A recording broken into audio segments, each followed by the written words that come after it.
I'd like to talk about the 25 pair multi-conductor cable and how we navigate our way around this cable and make sense of the 25 pairs that come out of this cable.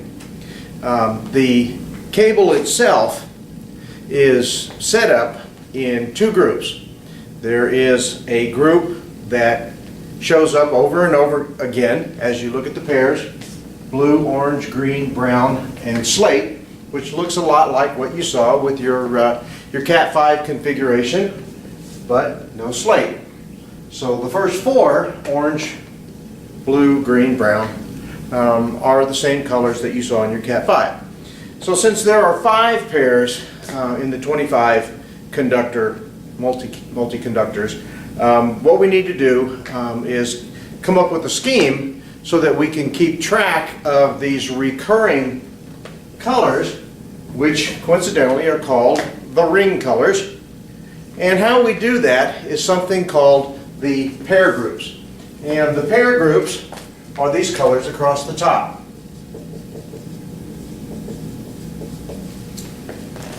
And the pair groups then allow you to identify each of the ring colors with each of the colors in the pair group. So as you can see by the diagram here, we have 5 pair groups as well: white, red, black, yellow, and violet. And those are identified as the tip colors. Where does the term tip and ring come from? Well, actually it's a carryover from the days of the phone jack. And if you've ever seen a phone jack, it looks something like this, where you have a cylinder and a tip, and those two components on the phone jack actually form the connections that go to each of the terminations on the phone jack itself. Each of the tip colors for a particular phone jack then would go to the end part, which you could also call the center conductor, and then each of the outer ring colors correspond to the blue, orange, green, brown, and slate. So what we're going to do then is take a look at this configuration and learn how to coordinate these colors specifically as they apply to the 66 block and or the 110 block. And you can see we've got 2 configurations right now where these were punched down previously. You can see the colors then along the side of the 66 block, and as they correspond, each of our groups, and they methodically follow through: white, red, black, yellow, violet, and form the terminations on the block itself. And on the 110 block, if you take a look at it, it's probably hard to see here, but there are colors on here. This would be the white group, this would be the red group, the black group, the yellow, and the violet group. And if you could look close enough here, you would be able to see that all of the white pair groups start here, then all of the red, all of the black, all of the yellow, and all of the violet. So in each case,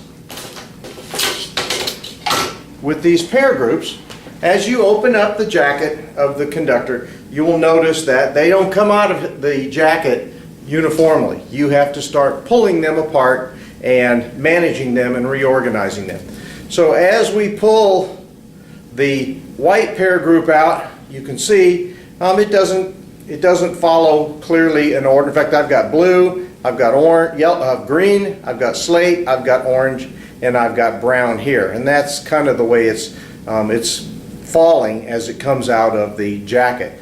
So what I would have to do to conform to that order then is I'd have to start moving things around so that now I have the correct order: blue to, I still have it backwards, blue to slate, and we'd be ready to start pulling them and punching them down. So what you do is you pull all the white pair groups together, pull all of the red pair groups together. These have kind of come apart on me here. So there's red, red, red, and I would have all of those ready to go when I did the punch down. There would be all of the black pair groups. Here are all of the yellow pair groups, and lastly, here are all of the violet or purple pair groups. So if I can get these separated in some semblance of order, as cleanly as I can get them to separate, I will then be ready to punch these down onto either the 66 block or the 110 block. Okay, so the first trick then is opening up the cable, just like we taught you earlier in the class. Unzip enough of it, pull off the shielding. If it has a string in it, use the string to pull it apart, and then expose. In this case, you're going to want to expose probably a foot or more of each of the pairs, because as you start punching them down, you start ending up with different lengths of the pairs as they navigate and as they form the laydown on, in this case, the 66 block. So you can see we have longer pairs here, we have longer pairs here, and as we move in, they become shorter and shorter. So on these shorter ones, you're going to end up with a lot of waste versus the longer. On the 110 block, of course, as you lay these down, all of the short ones are going to be the white ones. The red are going to be a little longer, the black a little longer, yellow, and then the longest will be the purple in the 110 block. So you want to make sure that you do in fact free up enough of the cable, pull enough of the pairs out, so that when you get ready to punch these down, you have enough of the working length so that you can do that conveniently. So that is the organization of the pair groups, the designation of tip and ring, where it came from, and then a look at the particular terminal blocks that you would use then to punch this type of cable down. So in class you will get some actual hands-on where you're going to terminate both of these down as a group, and you're going to find out that there is an art to it. It takes a bit of a finesse in order to get it to lay down and look very nice. So, thank you very much.